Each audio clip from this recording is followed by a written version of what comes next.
ओम नमो भगवते वासुदेवाय नमः। सुनते हैं आगे की कथा। श्री सुखदेव जी कहते हैं, पिता प्रियव्रत के इस प्रकार तपस्या में संलग्न हो जाने पर राजा अग्निध्र उनकी आज्ञा का अनुसरण करते हुए जम्बूद्वीपक प्रजा का धर्मानुसार पुत्रवत पालन करने लगे।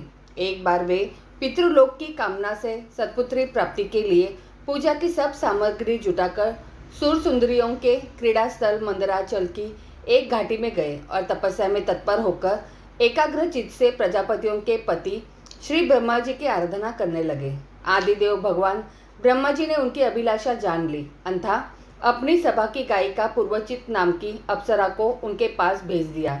अग्निध्र जी के आश्रम के पास एक अति रमणीय उपवन था। वह अप्सरा उसी में विचरने लगी।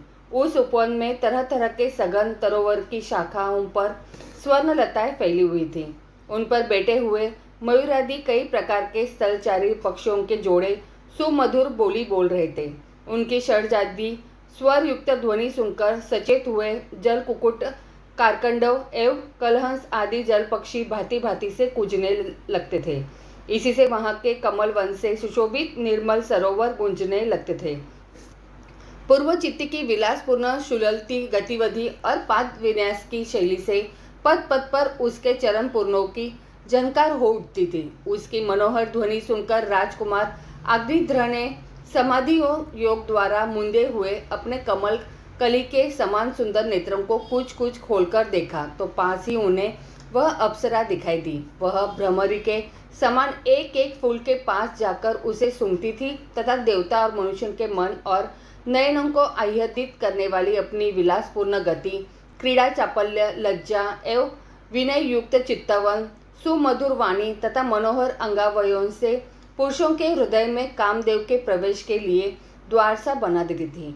जब वह हंस हंसकर बोलने लगती तब ऐसा प्रतीत होता मानो उसके मुख से अमृतमय मादक मधु झर रहा है। उसके निश्वास के गंध से मंदाग्ध होकर भारे उसके मुख कमल को घेर लेते। तब वह उनसे बचने के लिए जल्दी जल्दी पैर उठाकर चलती तो उसके कुचल कलश, वेणी और करधनी हिलने से बड़े ही सुहावने लगते। यह सब देखने से भगवान कामदेव को अग्निध्र के हृदय में प्रवेश करने का अवसर मिल गया और वे उनके अधीन होकर उसे प्रसन्न करने के लिए पागल की भांति इस प्रकार कहने लगे। मुनिवर्य, तुम कौन हो? इस पर्वत पर तुम क्या करना चाहते हो? तुम परम पुरुष श्री नारायण की कोई माया तो नहीं हो? सखे, तुमने ये बिना डोरे की दो धनुष क्यों धारण कर रखे हैं? क्या इनसे तुम्हारा कोई अपना प्रयोजन है अथवा इस संसारान्य में मुझ जैसे मतवाले मृगों का शिकार करना चाहते हैं? तुम्हारे ये दो बाण तो बड़े सुंदर और पैने हैं। अहो, इनके कमल दल के पंख हैं, देखने में बड़े शांत हैं और ये भी पंखहीन। यहाँ वन में विचरते हुए तुम इन्हें किस पर छोड़ना चाहते हो? यहाँ तुम्हारा कोई सामना करने वाला नहीं दिखाई देता। तुम्हारा यह पराक्रम हम जैसे जड़ बुद्धियों के लिए कल्याणकारी हो। भगवान, तुम्हारे चारों ओर जो ये शिष्यगण अध्ययन कर रहे हैं वे तो निरंतर रहस्य युक्त सामगान करते हुए मानो भगवान की स्तुति कर रहे हैं और ऋषिगण जैसे वेद की शाखाओं का अनुसरण करते हैं, उसी प्रकार ये सब तुम्हारी चोटी से झड़े हुए पुष्पों का सेवन कर रहे हैं। ब्रह्मन, तुम्हारे चरण रूप पिंजरों में जो तितर बंद है उनका शब्द तो सुनाई देता है परंतु रूप देखने में नहीं आता। तुम्हारे नितंबरों पर यह कदम कुसुमों की सी आभा कहाँ से आ गई? इनके ऊपर तो अंगारों का मंडल सा भी दिखाई देता है, किंतु तुम्हारा वल्लक वस्त्र कहाँ है? द्विजर, तुम्हारे इन दोनों सुंदर सिंगों में क्या भरा हुआ है? अवश्य ही इनमें बड़े अमूल्य रत्न भरे हैं। इसी से तो तुम्हारा मध्य भाग इतना क्रूश होने पर भी तुम इनका बोझ ढो रहे हो। यहाँ आकर तो मेरी दृष्टि भी मानो अटक गई है। और सुभग, इन सिंगों पर तुमने यह लाल लाल लेप सा क्या लगा के रखा है? इसकी गंध से तो मेरा सारा आश्रम महक उठा है। मित्रवर, मुझे तो तुम अपना देश दिखा दो जहाँ के निवासी अपने वक्षस्थल पर ऐसे अद्भुत अवयव धारण करते हैं जिन्होंने हमारे जैसे प्राणियों के चित्तों को शुद्ध कर दिया है तथा मुख में विचित्र हावभाव, सरस भाषण और अधरामृत जैसी अनूठी वस्तुएं रखते हैं। प्रियवर, तुम्हारा भोजन क्या है जिसके खाने से तुम्हारे मुख से हवन सामग्री की सी सुगंध फैल रही है? मालूम होता है तुम कोई विष्णु भगवान की कला ही हो, इसलिए तुम्हारे कानों में कभी पलक न मारने वाले मकर के आकार के 2 कुंडल है। तुम्हारा मुख एक सुंदर सरोवर के समान है, उसमें तुम्हारे चंचल नेत्र भय से कांपती हुई 2 मछलियों के समान, दंत पंक्ति हंसों के समान और घुंघराली अलकावली भौरों के समान शोभायमान है। तुम जब अपने करम कमलों से थपकी मारकर इस गेंद को उछालते हो, तब यह दिशा विदिशाओं में जाती हुई मेरे नेत्रों को तो चंचल कर देती है, साथ साथ मेरे मन में भी खलबली पैदा कर देती है। तुम्हारा बाका जटाजूट खुल गया है, तुम इसे संभालते नहीं। अरे, यह धूर्त वायु कैसा दुष्ट है जो बार बार तुम्हारे निवी वस्त्रों को उड़ा देता है। तपोधन तपस्वियों के तप को भ्रष्ट करने वाला यह अनूप रूप तुमने किस तप के प्रभाव से पाया है? मित्र, आओ कुछ दिन मेरे साथ रहकर तपस्या करो, अथवा कहीं विश्व विस्तार की इच्छा से ब्रह्मा जी ने ही तो मुझ पर कृपा नहीं की है। सचमुच तुम ब्रह्मा जी की ही प्यारी देन हो। अब मैं तुम्हें नहीं छोड़ सकता। तुम में तो मेरे मन और नयन ऐसे उलझ गए हैं कि अन्यत्र जाना ही नहीं चाहते। सुंदर सिंगों वाली, तुम्हारा जहाँ मन हो मुझे भी वही ले चलो। मैं तो तुम्हारा अनुचर हूँ और तुम्हारी ये मंगलमयी सखिया भी हमारे ही साथ रहे।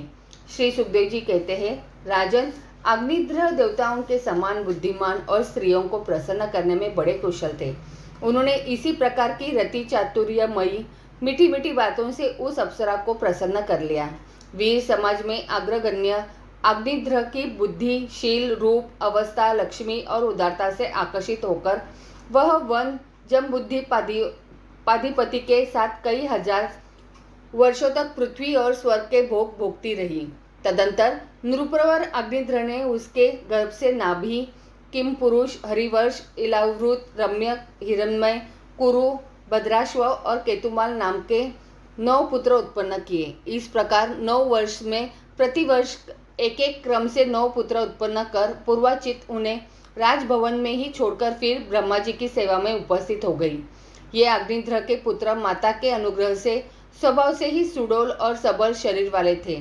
अग्निध्र ने जम्बूद्वीपक के विभाग करके उन्हीं के समान नाम वाले 9 वर्ष बनाए और उन्हें एक एक पुत्रों को सौंप दिया। तब वे सब अपने अपने वर्ष का राज्य भोगने लगे। महाराज, अग्निध्र दिन दिन भोगों को भोगते रहने पर भी उनसे अतृप्त ही रहे। वे उस अप्सरा को ही परम पुरुषार्थ समझते थे, इसलिए उन्होंने वैदिक कर्मों के द्वारा उसी लोक को प्राप्त किया जहाँ पितृगण अपने सुकृतों के अनुसार तरह तरह के भोगों में मस्त रहते हैं। पिता के परलोक सिधारने पर नाभि आदि 9 भाइयों ने मेरु की मेरु देवी प्रतिरूपा, उग्रदंष्टि, लता, रम्या, श्यामा, नारी, भद्रा और देवदीति नाम की 9 कन्याओं से विवाह किया। श्री सुखदेव जी कहते हैं, राजन, अग्निध्र के पुत्र नाभि के कोई संतान न थी, इसलिए उन्होंने अपनी भार्या मेरु देवी के सहित पुत्र की कामना से एकाग्रता पूर्वक भगवान यज्ञ पुरुष का यजन किया। यद्यपि सुंदर अंगों वाले श्री भगवान द्रव्य, देश, काल, मंत्र, त्वजी, दक्षिणा और विधि इन यज्ञ के साधनों से सहज में नहीं मिलते, तथापि वे भक्तों पर तो कृपा करते ही है। इसलिए जब महाराज नाभि ने श्रद्धापूर्वक विशुद्ध भाव से उनकी आराधना की, तब उनका चित्त अपने भक्त का अभीष्ट कार्य करने के लिए उत्सुक हो गया। यद्यपि उनका स्वरूप सर्वथा स्वतंत्र है, तथापि उन्होंने प्रव्यग कर्म का अनुष्ठान होते समय उसे मन और नयनों को आनंद देने वाले अवयवों से युक्त अति सुंदर हृदयाकर्षक मूर्ति में प्रकट किया। उनके श्री अंग में रेशमी पीताम्बर था, वक्षस्थल पर सुम मनोहर श्रीवत्स चिन्ह सुशोभित था, भुजाओं में शंख, चक्र, गदा, पद्म तथा गले में वनमाला और कौस्तुभ भानी की शोभा थी। संपूर्ण शरीर अंग प्रत्यंग की कांति को बढ़ाने वाला किरणजाल मंडित मणिमय मुकुट, कुंडल, कंकन, करधनी, हार, बाजूबंद और नुपुर आदि आभूषणों से विभूषित था। ऐसे परम तेजस्वी चतुर्भुज मूर्ति पुरुष विशेष को प्रकट हुआ देख ऋत्विज, सदस्य और यजमान आदि सभी लोग ऐसे आहदित हुए जैसे निर्धन पुरुष अपार धन राशि पाकर फूला नहीं समाता। फिर सभी ने सिर झुकाकर अत्यंत आदर पूर्वक प्रभु की अध्यय द्वारा पूजा की और ऋत्विजनों ने उनकी स्तुति की। ऋत्विजों ने कहा, पूज्यतम, हम आपके अनुगत भक्त हैं। आप हमारे पुनः पुनः पूजनीय हैं, किंतु हम आपकी पूजा करना क्या जाने। हम तो बार बार आपको नमस्कार करते हैं। इतना ही हमें महापुरुषों ने सिखाया है। आप प्रकृति और पुरुष से भी परे हैं। फिर प्राकृत गुणों के कार्यभूत इस प्रपंच में बुद्धि फंस जाने से आपके गुण गान में सर्वथा असमर्थ ऐसा कौन पुरुष है जो प्राकृत नाम, रूप एवं आकृति के द्वारा आपके स्वरूप का निरूपण कर सके। आप साक्षात परमेश्वर है। आपके परम मंगलमय गुण संपूर्ण जनता के दुखों का दमन करने वाले हैं। यदि कोई उन्हें वर्णन करने का साहस भी करेगा तो केवल उनके एक देश का ही वर्णन कर सकेगा। किंतु प्रभु, यदि आपके भक्त प्रेम गदगद वाणी से स्तुति करते हुए सामान्य जल, विशुद्ध पल्लव, तुलसी और दुबु के अंकुर आदि सामग्री से ही आपकी पूजा करते हैं तो भी आप सब प्रकार संतुष्ट हो जाते हैं। हमें तो अनुराग के सिवाय इस द्रव्य कालादि अनेकों अंगों वाले यज्ञ से भी आपका कोई प्रयोजन नहीं दिखाई देता, क्योंकि आपसे स्वतः ही क्षण क्षण में जो संपूर्ण पुरुषार्थों का फल स्वरूप परमानंद स्वभावता ही निरंतर प्रादुर्भाव होता रहता है, आप साक्षात उसके स्वरूप ही है। इस प्रकार यद्यपि आपको इन यज्ञादि से कोई प्रयोजन नहीं है, तथापि अनेक प्रकार की कामनाओं की सिद्धि चाहने वाले हम लोगों के लिए तो मनोरथ सिद्धि का पर्याप्त साधन यही होना चाहिए। आप ब्रह्मादि परम पुरुषों की अपेक्षा भी परम श्रेष्ठ है। हम तो यह भी नहीं जानते कि हमारा परम कल्याण किसमें है और न हमसे आपकी यथोचित पूजा ही बनी है। तथापि जिस प्रकार तत्वज्ञ पुरुष बिना बुलाए भी केवल करुणावश अज्ञानी पुरुषों के पास चले जाते हैं, उसी प्रकार आप भी हमें मोक्ष संज्ञक अपना परम पद और हमारी अभिष्ट वस्तुएं प्रदान करने के लिए अन्य साधारण यज्ञ दर्शकों के समान यहाँ प्रकट हुए हैं। पूज्यतम, हमें सबसे बड़ा वर तो आपने ही यही दे दिया कि ब्रह्मादि समस्त वरदायकों में श्रेष्ठ होकर भी आप राजर्षि नाभि की ये यज्ञशाला में साक्षात हमारे नेत्रों के सामने प्रकट हो गए। अब हम और वर क्या मांगे। प्रभु, आपके गुण गुणों का गान परम मंगलमय है। जिन्होंने वैराग्य से प्रज्वलित हुई ज्ञानाग्नि से द्वारा अपने अंतकरण के राग द्वेषादि संपूर्ण मलों को जला डाला है, अतएव जिनका स्वभाव आपके ही समान शांत है, वे आत्माराम मुनिगण भी निरंतर आपके गुणों का ही गान किया करते हैं। अंधा आप आपसे ही यही वर मांगते हैं कि गिरने, ठोकर खाने, छिंकने अथवा जम्भाई लेने और संकटादि के समय एवं ज्वर और मरणादि की अवस्थाओं में आपका स्मरण न हो सकने पर भी किसी प्रकार आपके सकल लीन विनाशक भक्त वत्सल दीन बंधु आदि गुणोद्यत का नामों का हम उच्चारण कर सके। इसके सिवा कहने योग्य न होने पर भी एक प्रार्थना और है। आप साक्षात परमेश्वर है। स्वर्ग, अपवर्ग आदि ऐसी कोई वस्तु नहीं है जिसे आप न दे सके।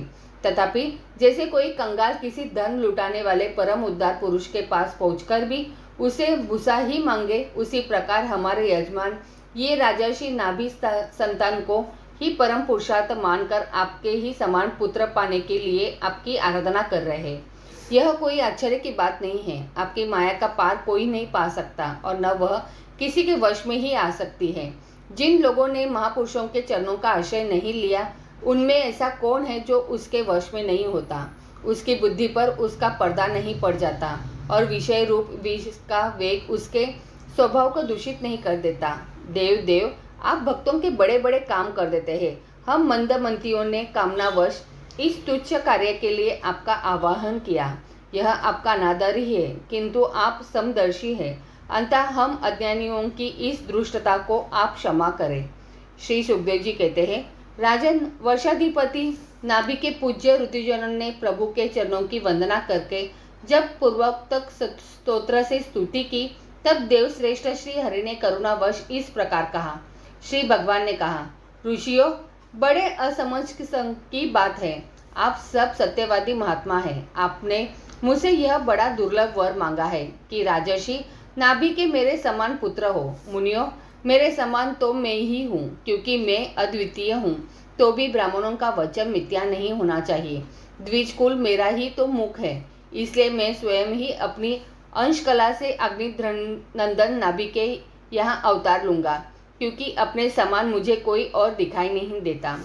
श्री सुखदेव जी कहते हैं, महारानी मेरु देवी के सुनते हुए उसके पति से इस प्रकार कहकर भगवान अंतर्ध्यान हो गए। विष्णुदत्त परीक्षित, उस यज्ञ में महर्षियों द्वारा इस प्रकार प्रसन्न किए जाने पर श्री भगवान महाराज नाभि का प्रिय करने के लिए उनके रानीवास में महारानी मेरु देवी के गर्भ से दिगंबर सन्यासी और उद्वर रेता मुनियों का धर्म प्रकट करने के लिए शुद्ध सत्वमय विग्रह से प्रकट हुए। आगे की कथा अगले अध्याय में। तो बोलो प्रेम से राधे राधे।